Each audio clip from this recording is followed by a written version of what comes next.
QoS concepts. So in this module, we have 5 sections that will be discussed.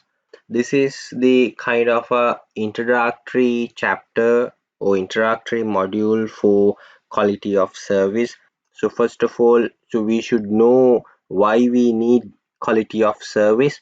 To do that, you have to have the understanding about the normal network transmission process and the quality issues coming up with that particular normal operation. So that will be discussed in the topic title number 1.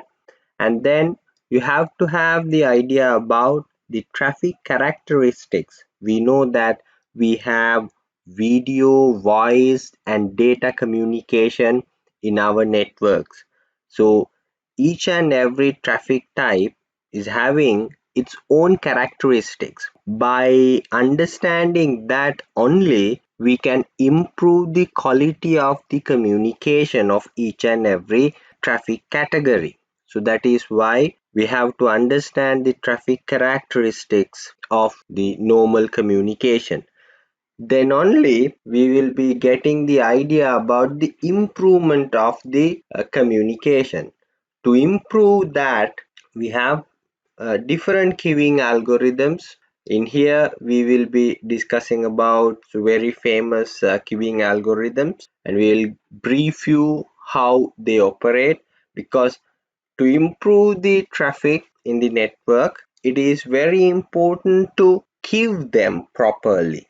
And then to implement QoS, we have to consider about the method to improve the quality of our network. So that is why we are introducing this QoS models to yourself in this particular course.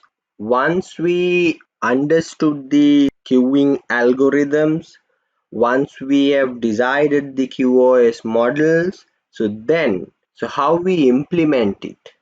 QoS operation, we have different sections. All these sections need different tools, different techniques to be introduced. We will be discussing about some very important techniques that are very much available in this QoS environment to get an idea about how QoS operates. So join with me on this series of videos to know more about QoS concepts.